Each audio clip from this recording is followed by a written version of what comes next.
Oh, hello there. Yes, well, sort of new home studio, cough, cough, new desk and things. New look, or old look, but this one's back to the old look, so it looks new, whatever that means. Anyway, yes, I've got my new Razy desk. Let's have a look at that. I'll bring it down first of all. Ooh, ooh. And then suddenly, he said, bring it back up again. That's rather cool, isn't it? Yes, it means I can work more effectively from home. Was that working from home? What a git you are, yes. How come your employers won't know what you're doing? Well, because I'm recorded in everything that I do, yes, so they can see me and make sure that I'm not woking the students. Oh, yes. Anyway, my eye inevitably was drawn to the Daily Telegraph in terms of one of their weirdy stories, and let's look at this. The middle income graduates being radicalised by the rocketing minimum wage. Yes, minimum wage is rocketing, and along with all those humongous benefits, it's just appallingly awful for about everything and the economy and everything. So, yeah, I guess all those people that are on those enormously high benefits will now come off for the rocketing minimum wage. Probably not. Yes. Anyway, this particular piece, let's just read the sub. With the mandatory pay rate matching starting salaries, many careers, middle-class graduates paying back student loans feel betrayed. Oh dear, they might become politicised by that rather than merely by their teachers. But yeah, the article manages, of course, to blame the Labour Party because the Labour Party brought in the minimum wage back in the 90s. Yes, think about that. Over 25 years ago. Still, I'm sure it's all their fault 25 years ago. Yes, think how young you were 25 years ago. Yes, exactly, yeah. Yes, before you hit what we euphemistically call middle age. Anyway, yes, I mean, apparently, right, okay, starting salaries for graduates are just really, really appalling, pretty much across the board, unless you're in basically one of those very high-paying kind of computing jobs. But this is more to do with the British economy, as it has been for the last 40 years, in terms of just simply being a low-wage economy. Sorry, but that's just it. And let's forget that the last Conservative governments have very much used raising the minimum wage to make people at the bottom vote for them. That's good. Election coming up, we'll stoke it up a bit. And of course, along with those kind of minimum tax thresholds, of course, it means that they can use a kind of backdoor tax cuts for the rich as well. And so blaming that particular thing on the Labour Party is a tad rich. But there again, rich is the word that the Tory graph like to use. Yes, because we wouldn't want to possibly change the situation where only kind of like posh internship styles can get the plum jobs. That would be awful, wouldn't it? Yes, anyway, we're going to be talking more about internships tomorrow, but also today. Yeah, so I had to smile at this. There was a great headline in the video section of GB News. It was shock. Students suspended for gender critical views. Yeah, Leeds University investigates gender critical beliefs.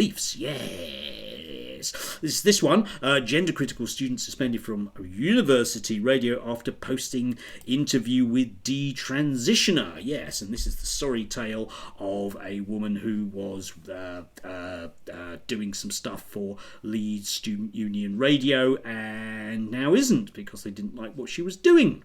Anyway, she's complaining bitterly, of course, that her free speech is being unfree speeched, and the Free Speech Union are back behind her because she's not being free speeched. But the thing that got me about this, of course, was that nobody has the right to put out content that they want, do they? Yeah, your average BBC journalist, or your average Sky journalist, or indeed your average reading the auto-cue libertarian on GB News, doesn't have the right to say whatever they want on the platform. It's not a free speech issue, is it, Toby? No, that's not what happens. And if you work, in inverted commas, for an organisation they don't like what you're doing, then you are going to get suspended. Sorry, but that's the way it is. Anyway, let's just still read from the free speech thing. Her alleged speech crimes, in inverted commas, include writing a post for Irish comedy writer and gender critical campaigner Graham Linehan's Substack. There you go. Bingo. Now, if I was to do that as a teacher, bearing in mind some of my client group, there's a very good chance that I'd be suspended as well, because I'm sorry, you're not just interviewing him, it's not a curious investigation. What you're doing is you're writing for him. Anyway, you can look at this stuff for yourself. I'll actually include this particular young woman's LinkedIn page, because you can make up your own mind about where her politics might lie. But it strikes me that having done an internship, that word again, at LBC, not quite an internship, work experience type thing, and as well as sort of doing the rounds of like using her platform to very much gain access to things like the whole Spiked crew and interview various people, that effectively she's going to use this as a very useful way of getting in above everybody else in terms of the world of the media, which is dominated by middle class internship types, the ones that can afford to do it. I'm sorry, but my heart is less than bleeding in this particular case.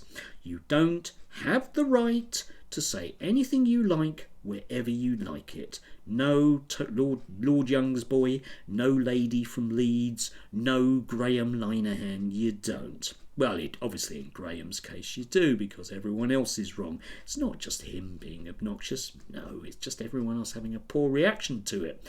I think he and Greg Wallace should get together and get their own TV show saying about, yes, perhaps middle-class transitioning people of a certain age.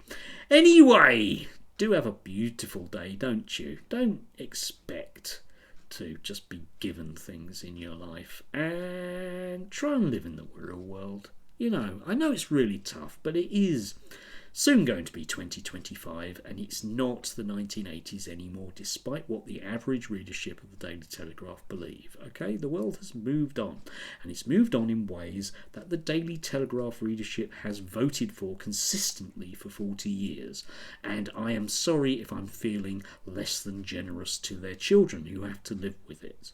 Yeah, because some of us have been there for over 40 years. Ooh. Anyway, do have a great one, if you can. More on internships tomorrow, because it was certainly, oh my God, yesterday was, definitely Christmas for bigots. Do have a lovely one.